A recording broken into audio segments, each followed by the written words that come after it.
guys, welcome back. I'm Julie and I'm here to do my reaction video for season 1 episode 2 of Euphoria. This time the title of the episode is Stuntin Like My Daddy. I hope that I'm pronouncing that first word right. I probably am not, but I am excited to watch another episode. You guys know that the first episode was like, it was a one-time sponsor. Someone just sponsored like one episode, but now we have good news. This show has been entirely sponsored, like the entire first season has been sponsored by Shireen Reese here on Patreon. So thank you so much, Shireen. I hope that you enjoy my reactions, and thank you so much for sponsoring the rest of season 1, because I was honestly dying to watch it, and I was kind of like sad that I was going to watch it, but like, you know, it was gonna take a while before I go back to it. But thankfully, I had an opening. Someone decided to not continue sponsoring a show, which was Will. So I'm no longer reacting to that show. So Euphoria will replace that show, and I'm so glad that everything worked out, and that I'm excited, you know, because I'm gonna react to Euphoria because I have heard amazing things, and just by watching the first episode, it was mind-blowing. It was amazing. It's not something that you see every day. It's something that is very unique, and I am ready to watch it. Zendaya has been giving, oh my god, the best performance, and that twist at the end, perfect. I cannot wait to be surprised by this show, and I bet I will be surprised by it. So right now I'm gonna watch this episode and the next episode for you guys for this week, but next week just expect another like binge, maybe 3-4 more episodes. I will be doing a lot of episodes of Euphoria just to get, you know, to get them out for you guys to watch it, and also because I like doing this binge type of things with shows because it just gets me excited. Also, I don't miss a beat, you know. I remember everything that happened. It's a lot easier to follow the shows like that, so I'm really excited that you guys like the binge watches that I do and all of that. So if you're watching this on YouTube, probably by the time that you're watching this, the reaction is already posted on Patreon. So in case you guys want to watch that and want to watch the next one as well, go there. I promise you, you're gonna like it. I'm posting like the day that I have to watch Euphoria or any other show, I post 2-3 episodes on a single day. So in case you guys want to watch that, go there and check it out. And yeah, that's about it. Thank you so much, guys, for watching. Thank you, Shireen, for sponsoring the entire first season. Like I said, hope that you enjoy, and that's it. Without further ado, let's just begin with season 1 episode 2 of Euphoria.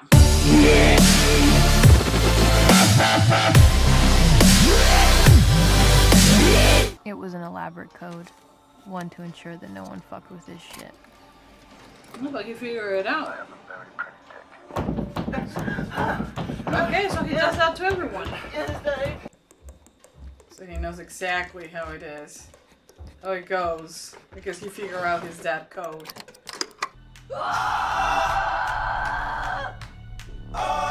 Okay, that's not normal. No wonder he's a psycho. Oh my god. But the reason is because of everything he's been seen exposed to. He made a long mental checklist of the things he liked and disliked about women. Okay, so he developed some weird kink because of what he was exposed to. Oh my gosh. I'll never try to hurt you. I killed him. Sweetest guy ever. No, that is not sweet. And he knew he had anger issues, but I mean, so did every guy. No, not every guy has to have them. And it's not like there was anything in his life he could trace it back to. It was just really who he was. Okay, I feel like I'm high. The drugs are kind of cool. They're not though. In your family. Oh, sweetie. So her little sister was alone. You're so cool. You look so cute together. Wait, you're alive? What the fuck? Why does everybody think we fucked? I mean, he had an optics issue. He's gonna be a mass shooter. Sorry, I it's mean, like you never know. first thing that came to mind. Anything that had an impact on you this summer? I mean, she's so scared, right?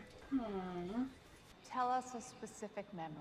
I just want to tell you guys about this specific memory. with my mom. Wow. But she has to have that desire to change for it to work. Honestly, I bet it's brain damage. Oh, shut You're up. being fucking rude. If people could be a little bit more empathetic towards others. You say all this, but what happens in 3 days when you knock on my door asking me to piss in some Tylenol bottle? It's just the addict part of her talking, It wishing slipped like people shit, too. aware. Okay, he's really scaring me. It's crazy, right? Because she was also already used to taking a lot of pills due to her issues. I always have the best time with you. Me too. Poor thing. I'm 17, you fucking creep, sign the slip. She's so smart. Pleasure doing business with you. Oh, fuck. He filmed her? People are, like, so annoying. Mind your own business! It's one thing for my classmates to body shame me, but for you, Principal Hayes, a whole nother thing. She's a smart, though. She's a smart. Discriminatory. I 100% do not feel safe right now. They're really cute together. Clearly not a priority to you. I see. They're so cute. Are you talking to your mama about me? Aww. Shut up. She's genuinely smiling. I'm such a loser. You're not. She's too harsh on herself. They had to take her shopping. What's Shy Guy? These dudes ain't fucking around. No, I'm not gonna lie. That's when I started to get a little scared. Yeah, I'm all well, good me with too. drugs until What is he gonna do? What the hell? You want to kill him? No, why did you talk like that? You kill him. Why you gotta make everything so sexual? I'm trying to have a real ass conversation with you. So crazy, you know, that in this case, the roles are reversed. Now, when Fez said his dudes were coming over, I didn't think his dude would be this dude. My name is Mouse. How about you, little sis? You ever try fentanyl? Oh my god, that doesn't sound good. He's good, bro. Shut the fuck up, bitch. Ain't nobody talking to you. See, she shouldn't have Tell your been big brother here. I'm not talking to him right now. Oh god. Is the guy waiting for him there? The boyfriend of the girl that you raped on Saturday night? What? Rape her in the pool. She consent to that, oh my god. She's like 18. Try 17. And Okay, how so old technically is rape, right? Yeah. Oh You're my not gonna god. press charges because if you do. Oh my gosh. Oh my god! Did you rape her? Oh my gosh. Okay, this is like really uncomfortable right now for me. Damn, big brother must love you. He's a good person, you know, for doing that, for saving her. He took a shower right there. Oh my god. He's a fucking psycho. He just went bowling. Oh, please don't get the wrong idea, please. I'm on top Okay, I of the thought it was world. gonna be like the bloody shirt or something like that. Oh, don't tell me Shy Guy is Nate. Oh, don't tell me it's her dad. This show freaks me out. It's Nate. Fuck! Okay, guys, so that was the end of season 1, episode 2 of Euphoria, and oh my god. Okay, so this show is just like, it's dealing with some really hardcore shit. I mean, it's not like I didn't knew that from the previous episode, but like, time and time again, it just becomes more and more raw, and just, you know, there's nothing that they are hiding, and they're not afraid to show things how it will be, given the situation, the characters, the personalities. It's just, you know, what it is, you know. We know a lot more in this episode about Nate. We did knew that Nate's dad was the guy who Jules slept with, and this is not something new for him. Is some sort of fetish that he has about, you know, I'm pretty sure he likes young boys and maybe young trans women as well. And, you know, he has no respect for women, you know, in general, and for other people when it comes to sex. So the distorted image that young Nate has of sex, of protecting the women that you are with, the fact that there is this hate that he has for other men, for other men's private parts, and like uh, the type of encouragement his dad used to give him has turned him into the young boy, well, young man that he is now, you know, and pretty much a psychopath, right? Isn't it? I'm always confused between sociopaths, and psychopaths. I'm pretty sure he's a psychopath. And you know, the fact is that since he is still underage, I think, you know, because he's still in high school, and the fact that he, you know, behaves the way that he does, despite the not despite, you know, but thinking, where does it come from? You see where it comes from, you know, about the fact that he has been exposed to this type of behavior from a young age, which has shaped the way he thinks.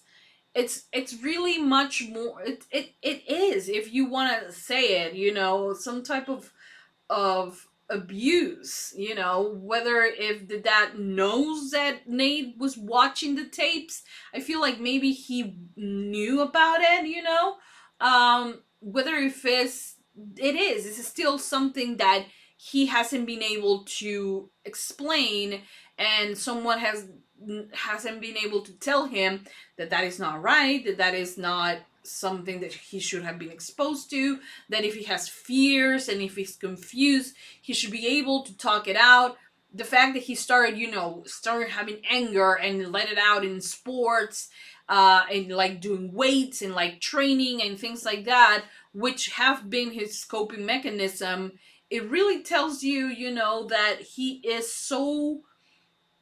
has been in a way abused due to the fact that he has been exposed to this when he shouldn't have, you know, especially the way, you know, the fact that he knows that his dad cheated on his mom, the fact that he knows his dad liked men, and also, well, you know, and also that he likes trans women, and that he is so aggressive when he has sex, and you know, the name calling and all of that, it has to affect the mind of a young boy, you know, at that time.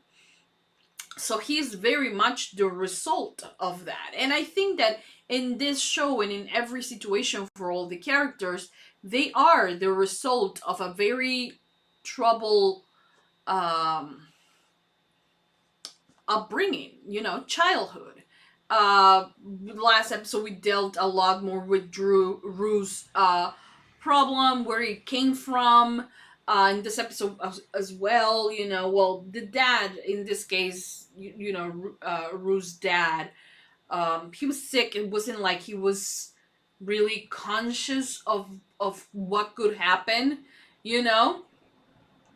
And it's not to blame. Neither is the mom, you know, because she was working double jobs to try to, you know, pay for the medicine that the dad needed in that time. So it's understandable. And at that point, I think that it was a little bit beyond their hands. Whether if they should have noticed that before and treated in a different way, maybe, you know. But yeah, it has been a really crazy episode, and then seeing him beating the shit out of the guy because he believes that is what a man is supposed to do, you know, about protecting the, and like, it's not even that Maddie is responsible for what he did, you know. But Maddie was like, oh, I don't remember, I blacked out, you know.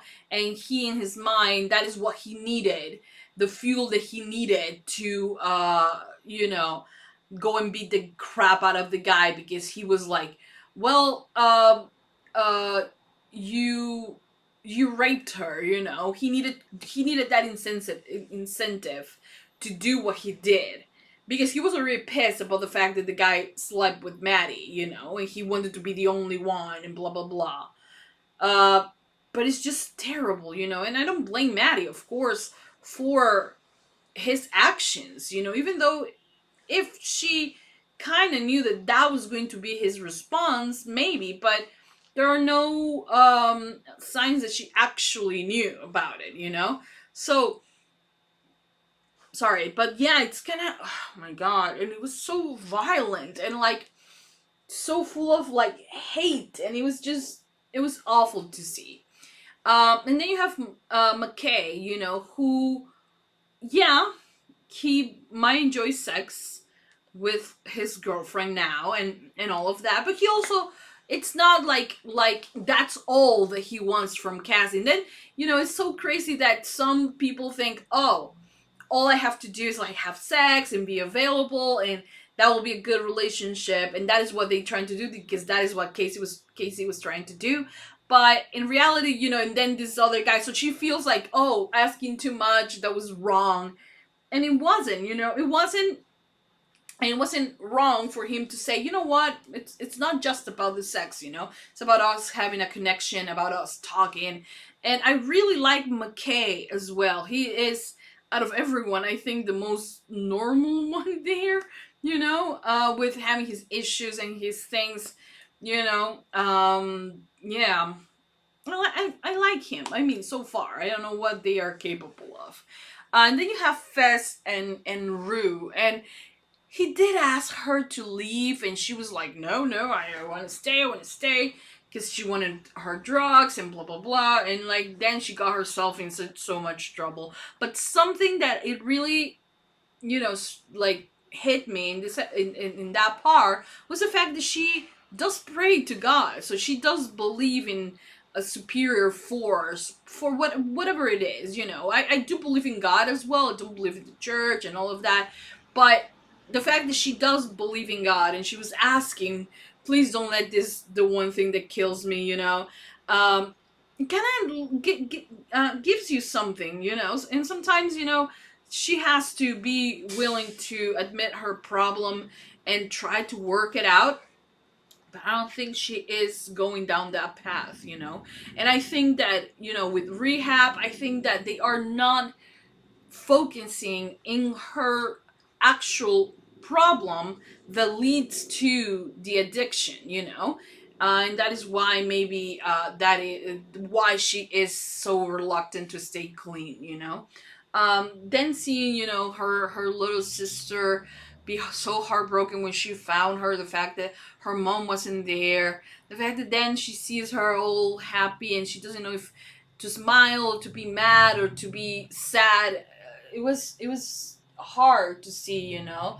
And an addict is something that is so hard to live with, you know. And her mom, I do believe she loves her and wants the best for her, but I don't know if she knows how to do it, you know. um at the end of the episode, we go back to Jules and this shy guy, and I was like, who is it? Like, at first I didn't even thought it could be Nate, but then the more I was thinking about it, I was like, what if it's him? And the thing is, does he know who he's talking to? Is he curious about the things that his dad does, and that's why he's here? Could it be that? And also, or is it that he's targeting Jules now because he has seen a video?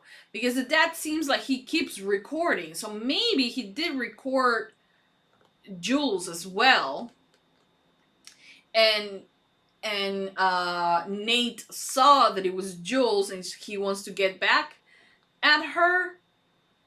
Oh god, I am so worried, because I don't know what Nate is capable of, and I'm like kind of scared about it, so yeah. Either way. Oh, also we had the whole thing with Cad and her sex tape, and then she starts to like getting praise in Pornhub. I think that is the page there, and like she's like, oh, she's so good, and then she starts like she clicks on signing up.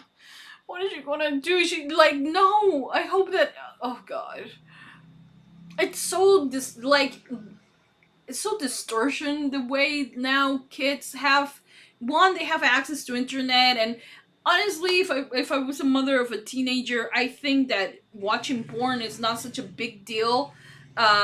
If you were able to tell them that it's all an act and that is not how it works, you know, so they don't get. But like at that age, who talks to their parents about these specific things, you know? And it's complicated and it's so like crazy. Now she is going to open an account to probably start posting things and to get that praise that she sometimes doesn't get, maybe.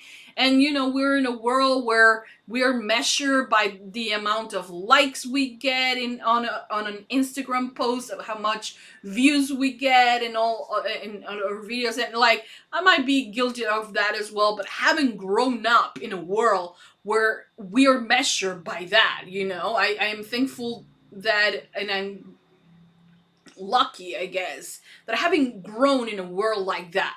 But my kid is, you know, and a lot of others are, you know, in this growing up in this type of world where the validation comes not only from your peers, from the ones in your high school and school or college or something like that, but it also comes from unknown people on the internet. And it's so, it could be such a good tool to learn, you know, the internet, but it also can be such a destructive force and in a dangerous place as well. So it's going to like, oh, it's gonna be crazy. I don't know what else is gonna happen. I honestly don't know what to expect of this show because it's so unpredictable, but I think that is one of the things that I like the most, and I like how raw it is, you know, and everyone, including the guy who's playing Nate, they're giving excellent performances, and like I cannot wait to know more, to watch more, and to enjoy this show, even though sometimes it gives me anxiety, but you know. Anyways, I hope that you guys have enjoyed it. I hope that you guys continue supporting for more. Give it a lot of thumbs up if you love Euphoria. Subscribe for more, comment, hit the notification bell, and go to Patreon to watch the extended version. Just as you guys, just so you guys know, Patrons always do get early access. I post a lot more, not a lot more. I post ahead of time. So if you want to watch what I'm doing, go there and you're gonna find out and you're gonna watch it. And like for instance, right now I'm like after I finish this, I'm going to watch episode 3 as well. So in case you guys want to watch it already, go there and check it out. So yeah, that's about it. Give it a lot of hearts if you're watching the uncut, unedited version of this episode on Patreon. Give it a heart and comment as well. I know that I'm posting 2 episodes, but that doesn't mean that you can't leave 2 comments. So watch this one, give me like comment something about it, and then watch the other one and also comment something about it. Right? I don't know. Anyways, that's it. Thank you so much guys for watching. And thank you, to everyone who I hope likes the reactions. Anyways, that's it. I hope you guys enjoyed, and I'll see you guys next time for more reaction videos for Euphoria. Mwah. Bye guys!